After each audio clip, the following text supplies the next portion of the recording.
I would recommend to accompany with the business plan. Again, my company does a ton of business plans for entrepreneurs looking to get business funding, starting a business, kind of see where they are, right? What I would recommend is a financial forecast. Now, it's not the most sexy thing, but it's the most important. So, a financial forecast is pretty much a cost model, a forecasting model showing what are the projected revenues, expenses, the personnel, salaries, even down to your expected tax bill for starting that business. You'll have some inputs where you identify all of your pricing points, whether it's what you're going to charge for the services, what you're going to charge for the products, and you load that into a forecast model, and you're able to forecast that out between 3 to 5 years, so you can get some type of projection, and that helps with a thorough business plan with all of the things that you mentioned, Will. Right? So that helps when you go sit down at the bank, when you go sit down with the SBA, or you go sit down with the private investor. You have the business plan, which is great. You identify the SWOT analysis, the market demand, the marketing strategy, even the industry research. But at the end of the day, the people that are going to give you the money want to see the numbers. So having a thorough financial forecast wherever you are in your business, whether it's you're starting a business or you want to expand and scale a business, look at having a visual representation of your numbers and what they are forecasted out to be over a period of time will only benefit you in the long run.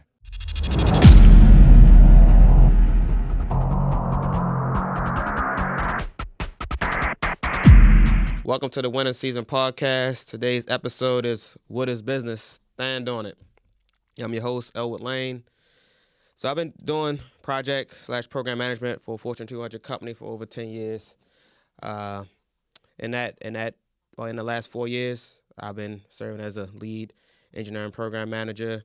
And in that role, I manage the engineering execution for technology development. This execution involves overseeing a team of engineers to complete projects on time, and making sure that customers are satisfied, making sure that the right profit is still happening. And then in the last 7 years, I've actually tried to get into entrepreneurship. In the last 2 years, I've co-owned and managed a Northeast interstate trucking company as well as a cleaning company that services the Northeast U.S. area. And then we have Justin Carpenter, certified public accountant who's been running Carpenter Tax Accounting for the last 8 years. He's also been doing a lot in the local Baltimore area in the last 5 years with private real estate development. And he also has been doing some business management of some artists and producers in the Atlanta area. All right, so what is business and what do you consider success in business? All right, so business is, on the standard definition, is a business or is an entity that is involved in commercial, industrial, or professional activities with the goal of profit. And that can be anything from a restaurant to a car shop to a manufacturing facility, and the list just goes on and on. And in terms of what does success mean? Well, success is in the eyes of the beholder. Success can mean having extra money to take care of your family. It could be having extra money to do something you just want to do in your spare time. It could be aiming to be a big company and get to the Forbes list, right? With Absolutely. thousands, millions, and billions, whatever your goal is. So it just depends. Justin, what do you think about that? Yeah, I agree with that, man. In my personal definition of business, I think business is anything involving a product or service, and Right, we can even dive deeper into intellectual property, right? When you right, start thinking about publishing, production, credits, and things like that. So anything where you're getting paid to produce a product or a service. As it relates to success in business, I think that's all relative, right? We see on Instagram and on the internet where people magnify success as an entrepreneur, and a lot of times it could be falsified success, right, right? I often tell people to kind of hone in on how I often tell people to hone in on where they started right, and where they are, right, right? Success may look like, you went from 100 customers to 1,000, right. right? Mhm. Success may look like you made 10,000 in your first year to making 250,000. However you want to define success should be your benchmark to keep pressing forward and not look at anyone else's success, because it can definitely, cause doubt. second guess yourself, Right. and get in the way of what you're trying to do. Right. I feel that, man. All right. So let's go into how many industries there are in the U.S. and then let's look at some of the top 10 and some examples of what those businesses actually do. All right. So in the U.S., there's over 100 industries, right? So it's a lot of options, a lot of things that you can get into if you are interested in business. And if we go into the top 10, I won't read every single one, but if we go over a couple of these top 10, you got accounting, tax preparation, bookkeeping, and payroll services at the top of the Most list. definitely. Legal services, oil and gas extraction, going down into offices of health practitioners and even management of companies and enterprises, right? So I really wanted to introduce that just to show that there's a lot of options, a lot of industries. If you go into some of the descriptions, for example, of the offices of other health practitioners, you go into providing healthcare services outside of the traditional medical practices, and so when you're looking at starting a business, right? I would say the first thing is you go and look at all the possible industries. Then you go into saying, okay, what do those companies actually do, right? And typically, when you look at what those companies actually do, you can then tie into say what I could potentially do with my business, and each one can then be tied into a revenue stream or income stream for you and your business. And then after that, knowing that you have looked at the industry, you looked at what you can possibly do, when it's time for you to go and say, okay, am I ready to jump into this? One of the key things that I found that, really helped me, or really where I could have done better, is to understand, okay, what does it look like to have a successful business in terms of the people involved in that business, right? So things like having one person that's really good at business and understands how to run a business, and then having an expert in that business, right? So let's take it back to trucking. That's one thing that I can relate to very very closely. It's so one person understands things like profit and loss and making sure that you're meeting customers' expectations as a core business role. But the other thing is somebody in trucking that understands all of the how do you get a load from here to here? Where's the DOT coming to give you citations? This and that, and if you compare that business mindset with an industry expert, then you're gonna greatly increase the chance of that business doing well. And even if you don't necessarily feel like I have all of that together, there's a lot of options, right? You can go find a mentor, you can go get a degree, you can go get that license, you can go hire somebody, right? Or you can partner with somebody that has those skills, and you can bring it all together into a fold that you actually are able to say, yes, I have what I need to move forward with this business. I think you hit it on the head with that, man. I specifically like when you threw out there finding a mentor. It's so imperative to find a mentor and finding someone who's been there before, so that you can learn from the mistakes that they made. Right. When I got into the world of entrepreneurship, before I started my accounting firm, I actually interned for a woman named Buffy Purcell. She's amazing. She's like badass, bro. She works with pretty much everyone in Atlanta. And I was so thankful for, working for her, working under her, because she did serve as my mentor. I think she knew that. But I'm all about shortcutting success, right? So if you can jump into an industry and not have to make a lot of mistakes on your own, and, because in entrepreneurship, certain mistakes can cost you. So being able to find a mentor, and the right mentor that will be able to give you the game and give you that guide, right, will propel your business forward 10 plus years. I agree, man. I agree. And one thing I wanted to also go into before we move much further, as we just went over some of the businesses that make up some of the most profitable businesses in the U.S. Can you explain to us really quickly what revenue, expenses, and profit are? Yeah. So revenue, expenses, and profit are the general terms when it comes to business. So you're typically able to find those numbers identified on a income statement, which is a profit and loss statement. So revenue is typically the top of the line. So it's showing all the money that the business has generated prior to any expenses, cost of goods sold, and things like that. So when in business you say, hey, this is my top line, they're typically talking about revenue. So you provide a service, you provide a product, the money you make in the X amount of time is classified as your revenue. Now expenses can be taboo because expenses can vary by industry, right? So you have the trucking industry, you have real estate, you have accounting industry, you have so many different fields of business. But overall, expenses are pretty much what are the necessary things that you need to purchase to run the business and or scale the business. This could be product, this could be material, this could be hiring personnel. It can be a host of things that you definitely want to pay attention to because you want to make sure that it doesn't affect your bottom line, right? If you operate in a business and your expenses are too high, then that will ultimately affect your bottom line, which would be your profit.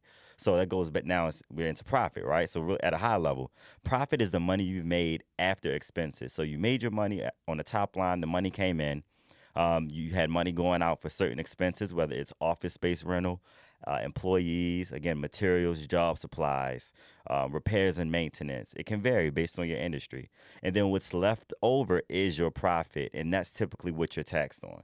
And you always want to, what I try to tell my business owner clients that you always want to strive to trim the fat with your expenses, right? A lot of the times as business owners, we typically think we need to invest all of this money on this and this and this and this to get the business going when you got to really streamline things, right? You always want to trim the fat so that you can remain profitable. And you always want to incur expenses that will ultimately drive a revenue. So for example, like marketing, the marketing expense is one of the most important expenses when you're starting a business because you know that will get your brand out there. It'll get you some visibility and it can ultimately drive revenue. Same with personnel, or let's say if you have a product based business when you're buying inventory. So expenses is a big thing. You really have say so in the expense column that will ultimately drive your top line, which is your revenue, and increase your bottom line, which is your profit. I got you. Great explanation. All right, let's go into what is a business plan / model and why it's important. All right, so when I think about a business plan or a model, it simply is you documenting everything that you could think of in terms of this business venture, right? It allows you to look at your business on paper and know whether or not it's a good idea for you to move forward with that business, right? So you could take that model, that document, you could show it to potential customers, you could show it to potential or other business experts you might know, you could show it to other industry experts you might know. And collectively, you can get feedback and you can truly look at something and say, does this make sense? Should I move forward with it, right? And then some things that I typically see in business models or plans that I think are very good is taking a look at market demand, right? How many customers are coming into the market or leaving the market? How am I going to price my product or service, right? So if I have, okay, let's go back to trucking. I keep going back to trucking, but like, let's say, I'm going to price my loads for $3.50 a mile, right? Or I'm going to, you go to the local mall and you say, oh, that shirt is $15, right? And it's looking at that and saying, okay, based on whatever number that I put out there, well, what's my potential profit, right? Because obviously, again, this is all about bringing in revenue, understanding your expenses, and making profit, right? That's what really a good business comes down to. And then things like my marketing strategy, right? So who's my target customer, and how do I get access to that customer so that they even interested or find out about how good my product or service actually is. I agree, man. And I think additionally, also, you want to identify within your business plan the strengths, the weaknesses, the opportunities, and the threats, right, to coming into that industry. So it takes a little bit of research, but once you hone in on that, you'll be good to go. Additionally, what I would recommend to accompany with the business plan. Again, my company does a ton of business plans for entrepreneurs looking to get business funding, starting a business, kind of see where they are, right? What I would recommend is a financial forecast. Now, it's not the most sexy thing, but it's the most important. So a financial forecast is pretty much a cost model, a forecasting model showing what are the projected revenues, expenses, the personnel, salaries, even down to your expected tax bill for starting that business. You'll have some inputs where you identify all of your pricing points, whether it's what you're going to charge for the services, what you're going to charge for the products, and you load that into a forecast model, and you're able to forecast that out between 3 to 5 years, so you can get some type of projection, and that helps with a thorough business plan with all of the things that you mentioned, Will, right? So that helps when you go sit down at the bank, when you go sit down with the SBA, or you go sit down with the private investor. You have the business plan, which is great. You identify the SWOT analysis, the market demand, the marketing strategy, even the industry research. But at the end of the day, the people that are going to give you the money want to see the numbers. So having a thorough financial forecast wherever you are in your business, whether it's you're starting a business or you want to expand and scale a business, having a visual representation of your numbers and what they are forecasted out to be over a period of time will only benefit you in the long run. I got you, man. Makes a lot of sense. All right. So, what are some of the key functions in business, right? And some of these might show up in a business plan as an organization chart. Yeah. But basically, when I look at putting together a business plan, I try to look at things such as legal, accounting, business development and sales, and also management, and just understanding those roles, what they're going to do for me in a business, and also identifying who's going to fill those roles in my upcoming business, right? So legal, right? So what things do I put in place to protect the business from any legal suits, and then understanding what it looks like uh, in terms of representation to protect me if some dispute does come up. Business development and sales, right? So you can know that what your potential customer is, right? But now it's time to actually go and reach out, establish new relationships, uh, and actually close those deals, right? Actually sign the contracts, bring in the money, and actually, make your business a viable business.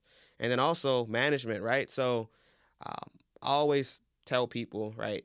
A few years ago, 4 years ago, I really truly didn't understand the purpose of management, and it's like, well, I think it's very important, right? Because that manager is there to help ensure that the business is able to meet the goals that it's set out to meet, right? And sometimes, some management, you have people that are more like growth focused, like how do I grow the business, right?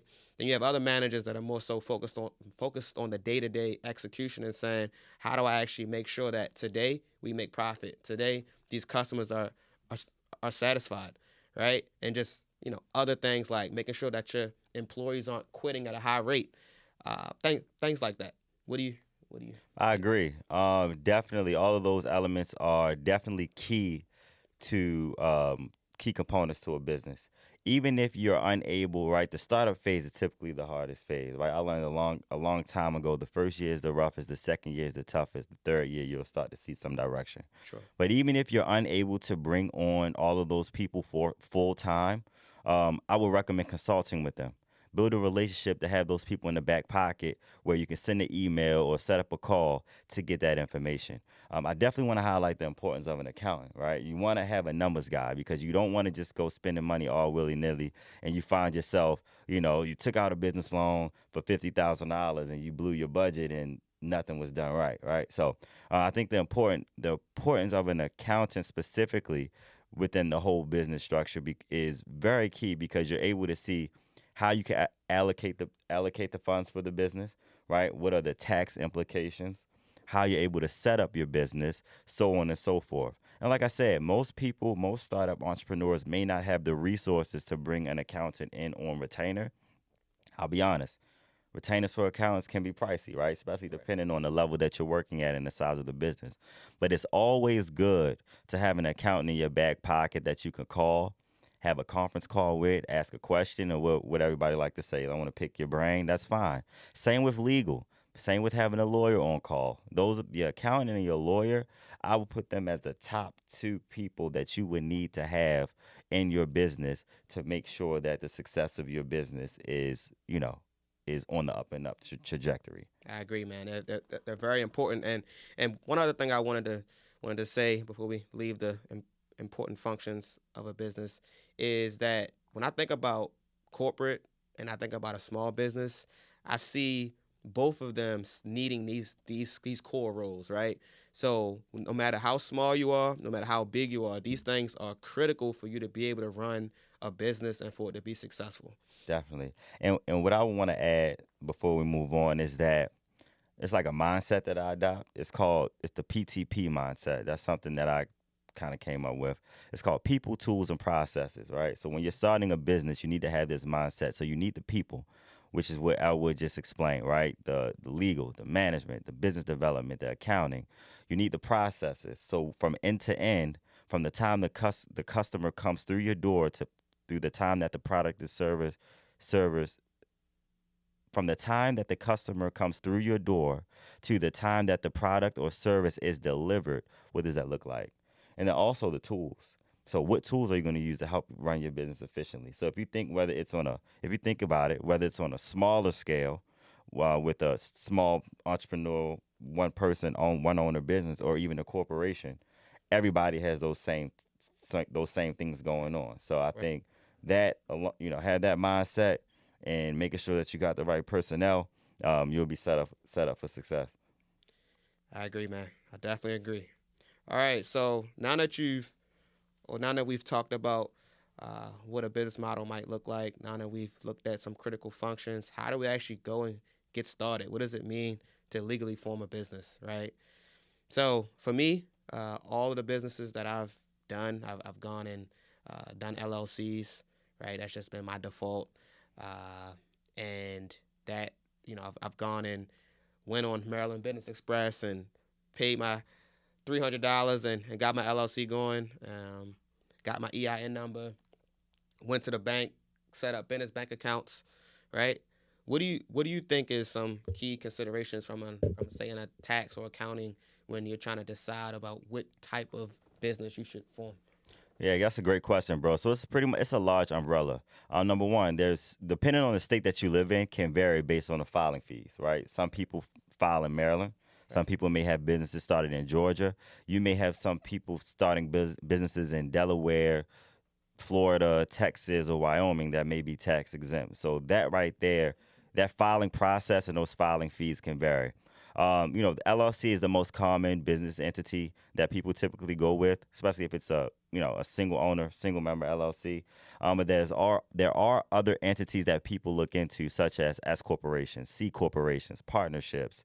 Um, those are some common ones that people typically start businesses under, but they all have different tax implications. We start off as an LLC. What I try to tell my business clients is that once they start to show profit from their business, they should look to convert from an LLC to a small business corporation, right?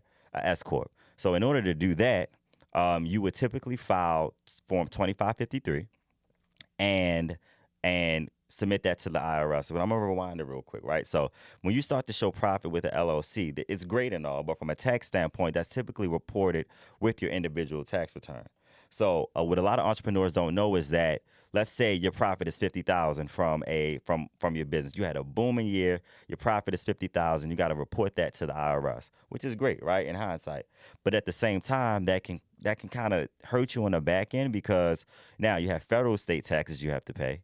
You have federal taxes you have to pay. You have state taxes you have to pay. And then there's a self-employment tax that you're expected to pay, which is the sleeper, which is a lot of entrepreneurs don't know about, which can be up to like 15% of your profit. So imagine that rolled up on $50,000 into a tax bill. Can add up. It'll be added up, right? So what I try to tell people is look into electing as a small business corporation, right? S corp, right? One, you separate that personal liability, so you're totally separate from the business as the business owner, right? The profit that you're seeing at the end of the year when you report it on your tax return is seen as pass-through income. So you'll file a separate tax return that's not reported with your individual taxes. You'll file Form 1120S, right? And then that profit is passed through on Form K1, and that K1 is filed with your individual tax return, thus bypassing a hefty amount of that self-employment tax because it's seen as pass-through income, so it's taxed less. So I mean, there's so many different, again, tax entities you can set up to start your business, but you have to understand the taxation behind each, right? So it's really good to consult with someone like an attorney or an accountant to get that insight. I got you, man. All right. So now that we've talked about how to get off the ground with your business with the initial formation, let's talk about execution and what this really means, right? So for me, when I think about execution, I think about that plan, right? I think about everything that I wrote down in terms of what my business was going to look like. And now it's time to go actually go purchase, rent, or lease those materials, equipment, or facility you might need. It's time to go hire those employees or contractors to actually, be in place to actually do something for your business, right? And then now that you actually have all of those people or have everything that's physical or anything else that you need to run the business, it's now I need to monitor and see that this business is actually doing what I expected it to do, right? Am I gaining more customers? Is my profit going up? Are my customers satisfied? Right? That's how you go full circle and say, okay, now I'm executing. Now I'm all the way down to the end and saying, is my business doing what it's supposed to do? Right? Am I meeting my goals?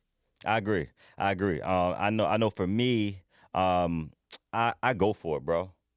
I'm calculated though. Right. I take calculated risk. I'm calculated. I just don't say, hey, I'm going to start this business. I'm just going to throw a bunch of money at it and I hope it works. So I'm definitely calculated, right? So I look at what can go wrong and what can go right. I try to plan for the worst, also plan for the best. I definitely take a look at certain things that will, as I mentioned before, that ultimately will drive revenue. So that's part of my execution is like, okay, I want to start this business. What do I need that will ultimately immediately drive revenue, whether it's supplies, equipment, materials, marketing, personnel, and then I do it that way, right? But I assess the risk. You don't want to go into a business and not assess the risk appropriately because it's a risk. Being an entrepreneur, we both know is a risk. Now, it could go great, but it could go horribly wrong. You can wipe out your total savings, your 401k, if it goes left. So, but yeah, my execution is just, man, I'm calculated. I think about all from every angle, my approach, and I just go for it. Right. So to tap in on the risk thing, that's something that we haven't really talked about until now. I probably should have broke that in with the business plan. So one of the key things that I live my entire life by, it could be corporate, it could be personal, it could be business. I really look and search for where's the risk at, right? So yes, before you get started with a business, you really need to understand how much money that you can actually stand to lose, right? Absolutely. You need to understand. In corporate, we have something called a risk register, right? Where you actually identify if this is my goal and this is my mainstream plan, what can happen to deteriorate or knock that plan down, as in causes you to lose money, causes you to spend more time to do something than you originally thought, right? And so it's a continual process of always updating that risk register to make sure that your risk is, again, you didn't take more risk that you could take or that you could afford to take from the start. And then as you are monitored or as you're running your business, you don't ever exceed what risk that you were able to take. And if a risk actually happens, what can you do to get your business back on track? Right. And also, what can you do to prevent that risk from even happening in the first place, right? I can give a quick example. Let's just say you're, again, running a trucking business, right? And one of the risks might be that you get pulled over and get a fine that pushes one of your trucks out of service, right? So if I had my risk register, I would go and say, how do I prevent that, right? That's by me doing weekly checkups on my truck, making sure that I'm getting weekly, monthly maintenance, right? All of those things are going to help mitigate the possibility that I do get pulled over and I get a ticket that puts that truck out of service, right? Yeah, I agree, man. I know for me, I assess risk heavily. I mean, in the financial services industry, it's a very risky business. So for me, every quarter, I assess where my business is. Right. I look at my numbers, I look at my processes, and see how can I improve those processes? How can I improve those numbers to mitigate the risk? So in my field, there's so many controls you have to have, whether it's, me being a solo practitioner or me having a staff of X amount of people. You definitely want to have controls in place to mitigate risk, because the last thing you want to do in my industry is for a client to get audited by the IRS, right? So typically an audit comes when something is done incorrectly. or if it's just it's so many ways. I'm not going to say it's because you got audited because someone that did your taxes or whatever has done it incorrectly. It could be so many things that can cause an audit. But I will say one of the big factors in a client getting audited is, incorrect filing, right? So I have to make sure now that I have a full staff, I have to make sure to mitigate those risks. I have to make sure that there's proper training. I have to make sure that there's a second review in my processes. So they'll prepare the tax return. I'm not going to just send it to the IRS. I have to take time to go through each page of that tax return to make sure it makes sense and make sure that it's accurate. So yeah, risk is a big thing, man. You want to make sure it's you assess it every so often so that you can see anything that's forthcoming. Kind of being proactive. Right. So it's like nothing just drops at your doorstep and you're like, man, what is this? How did this happen? Right. You should be able to typically see it within a certain time frame. Right. I agree, man. It's definitely critical to understand your risk, to check your risk, and to know the right amount of time that you need to go and check and make sure that none of your risks have kind of got out of hand. Yeah, because it could cost you. It could cost you big time. It could cost you big time, bro. And we entrepreneurs, man. So it could cost you money. It could cost you your sanity. I mean, people out here taking people to court for everything. It could cost you your whole business, man. It could cost you your whole business. So you got to make sure that the risk you're taking and once you're in is calculated. And then once you're in that business and fully thriving, you always have to take yourself outside of yourself and just look at everything from a bird's eye view to make sure things is running ethically. Right. You got to operate with a level of ethics within any business that you work with because that can increase your risk of succeeding or failing. I agree 100%. All right. Let's get into leadership and management. Should you hire a business partner? Should you hire a manager? Should you bring your friends into your business? I actually let you start this one, man. Yeah, man. It's a tricky thing. It's a tricky thing, bro. And I'm going to be honest with you. For me, personally, when I first started my business, I didn't jump out there and hire managers. Well, I'll speak on each one. So as far as managers, we'll get to friends later. When I first started my business, I didn't jump out there and hire a manager to run everything because how am I supposed to train someone else when I'm just starting? I just got here yesterday. Right. I mean, I didn't literally just get here yesterday, but if I started a business, I literally just started, right? So I can't train nobody effectively on how to run the business and how to oversee and the processes and things like that. So I like to be in the field, getting my hands dirty to really understand what's working and what's not working before I decide to hire management. I do have a manager now within my business. I have a tax manager now, but I only hired her after the volume has grown so crazy and I understand each aspect of my business, right? So once you start running the business, you're running the social media, you're doing the actual day-to-day operations or even the admin stuff, that's when you start to plug and play people in your business to kind of take those duties off of your plate so that it will allow you more time to go and get new business. Right? Even if it's just something as simple as me being able to go to a networking event on a Tuesday night to secure more business clients or individual clients. Right. If I didn't have a manager or people to do certain things for me, I would be sitting behind my computer until 2 a.m. working. Right. And I've done that before. Right. So just understanding that. Now, as far as a business partner, man, it could get tricky. I mean, I'm all for it, but I would only bring a business partner in if you see them as a great value add to your business. I'm not going to go in business with my homeboy just because he's my homeboy. I want to see if he has value to add, right? Like, do you have capital? I mean, let's be real. So you have some people out there with just a ton of capital to throw, but you have the vision and y'all have an understanding and they see your vision. Do you have industry knowledge? Right. Do you have the experience to actually help me run this business and actually scale it? Right. If we both walking in the dark with it, I mean, it's happened. People have started startups and they've been in the dark and stuff like that. But me personally, I'm in a shortcut in success. So if I'm gonna get in bed with somebody on the business tip, I want to make sure it's a value add, and I'm not the one carrying all the weight, right? I mean, it's just business, not personal, right? I agree. Now, as far as friends,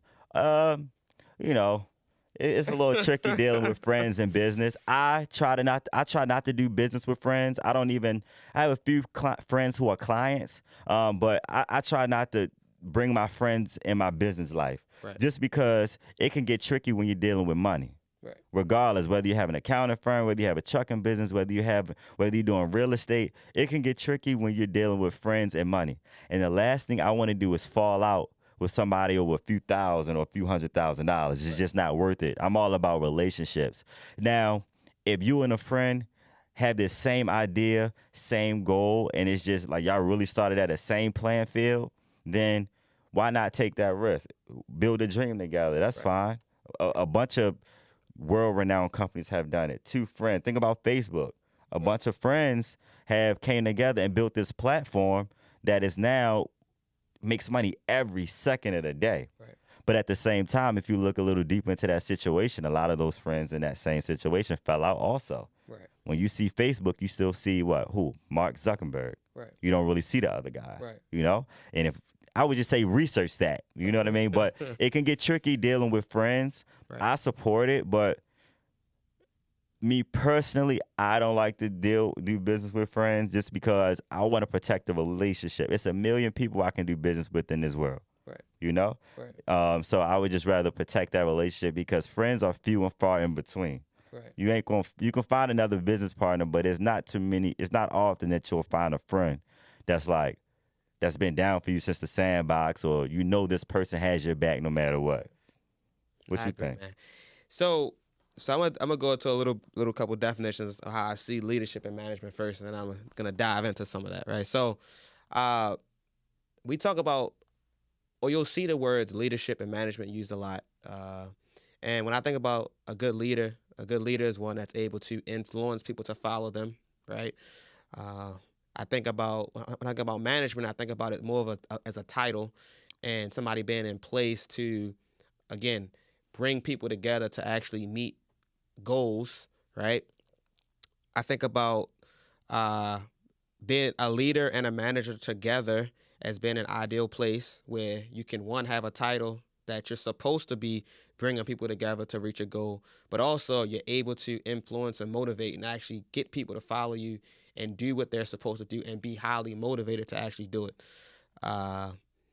When it comes to hiring managers, I think that the best managers are ones that thoroughly understand what's going on, right? I can't effectively manage if I don't know what's going on, right? You're gonna be lost. When somebody's trying to ask you to do this or do that, or you're trying to give direction to somebody, you don't really have anything to stand on, right? And so when it comes to hiring a manager, again, it has to definitely be value add. They have to understand the business, be able to run a business, and they also have to be somebody that you trust, right? Management is one of the most critical roles in a business, right? I agree. Everybody's critical in a business, right? You do need the other employees and this and that, but the manager is supposed to be the one organizing all the employees to reach a goal. So if that person is lost or doesn't know what they're doing, it can really burn your business and take it to the ground.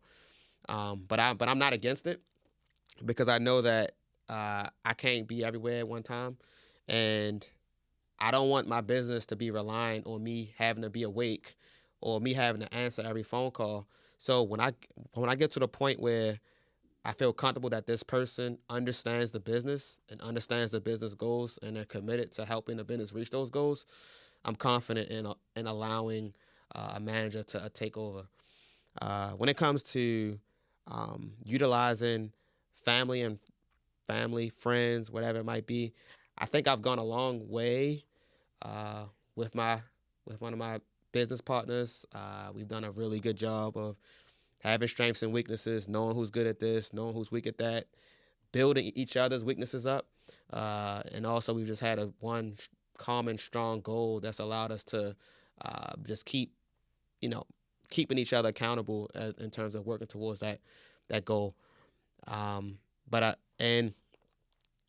that, like I said, that culminates to a business partner thing. It's just, whether it's a business partner, whether it's family and friends, the person has to have value. Y'all have to be on the same page, have to be working towards the same thing. I think one of the biggest things is when it comes to conflict also, you have to be able to work together through conflict, right? Because I've seen things where conflict comes, and somebody wants to have their way, right? And they could be wrong, right? And then you can't fully move forward because that person's basically blocking you from making a decision that you have to make to save the business, right? So two people really have to be together and in Same sync page. when it comes to that. Uh, so that's what I think that. So let me ask you this: how important is it to deal with, with having a business partner, right? Mhm. How important is it to deal with someone that does business with integrity? Because we oftentimes see out here where people have business partners. One business partner may be doing things the right way, but then there's a code of ethics that's there that the other business partner isn't operating under. How common is that? And what are your thoughts on that? I think that integrity is very important in business. I think that, well, to me, in my business, integrity Oh, is absolutely. important. So some people don't care about that, right? And they're always trying to take shortcuts The and show. do things that you're gonna think you They take definitely a show. little W, but in the long term, you're just moving in circles on a Yep. hamster wheel, right? And so I always try to move with integrity and avoid shortcuts because I want a strong foundation, right? I want to know that this business is going to be around 3, 5, 10 years from now, and it's still going to provide for my goals or my family's goals, right? So that's just very important. And like I said, some people choose to not have much integrity. Me, I have to have it. Like I don't. Yeah, I just don't operate like that. So Yeah, I agree. I think one thing I would definitely want to call out is that if anyone is looking to get into business with a business partner, have everything in writing. I don't care if you guys played on the same playground together. Have everything in writing as far as the expectations, the roles and responsibilities, even down to the profit sharing. right, Then the percentage of profits that you'll take within the business as well. And then also what I would recommend that a lot of people don't pay attention to is the voting rights, right? When it comes down to where you and your business partner are deadlocked in a decision, there should be some type of voting scale, whether it's, okay, my vote may count as one, your vote may count as one, and if we are at a deadlock situation, let's consult a third non-biased third party, right, to go through that. So all of that has to be outlined because, if someone just say, "Oh, let's just do this business together," and y'all come into a problem, it could get nasty real bad. So just having everything in an operating agreement as far as any and all expectations will save you a lot of headache, frustration, potential lawyer fees, as well as the relationship. Because 9 times out of 10, the person you have you're doing business with is more than likely a friend that you've trusted at one sure, point. sure. All right, man. So that pretty much wraps us up for the day. I wanted to get into highlighting some uh, local local minority businesses here. So for any of your management consulting and technology development needs, check out Lane MCT on IG. Uh, for any office janitorial or residential or commercial post-construction cleanup needs, look into ELC Cleaning. More Water Co. for personalized fitness and physical therapy services. Check out Carp Tax Co. For your personal and business tax needs. Check out Stevie Luxuries for your designer and consignment needs. And if you're in town and you're looking for a great dining, hookah, or lounge experience, check out Unity Bar and Restaurant or the Garden Rooftop. All right. So I'd like to thank Justin today for his valuable time and insights. I appreciate it, bro. Been in business for a long time for a reason. It's because you Yeah. make good decisions. All right. I want to thank Mike P. as his work for creative director of the podcast. We're going to keep it going. And collectively, so at a high level, this is what I see as business, right? A lot of the things that we discussed, all the way down from identifying the right business, the services of the business, through the business model, through getting started, forming a business, executing, all that together is that high level view of business, right? We could go and dive deeper into each of those topics and really, have a whole another discussion on each one of those individually. But at a high level, that's business. And at the end of the day, you're doing all of that so that you can make profit, so that you can provide for your family, provide for yourself, and potentially, make whatever impact on the world that you intend to have with that business, right? And definitely follow, like, comment, and subscribe to the podcast on YouTube, Apple, and Spotify. We would like to hear your feedback on today's show. If you have any additional questions, reach out via email to info@winningseasonpodcast.com. We'll see you on the next episode, Protected by the Formation. All right, so Justin, tell them where they can find you. So you can find me on Instagram at JCARP, or you can find my tax accounting firm on Instagram at CARPTAXCO. If you would like to connect with me and or schedule a consultation, feel free to visit www.carpentertaxaccounting.com. And thank you for having me, bro. It's a great experience. Thankful for you coming out, man. All right. All right.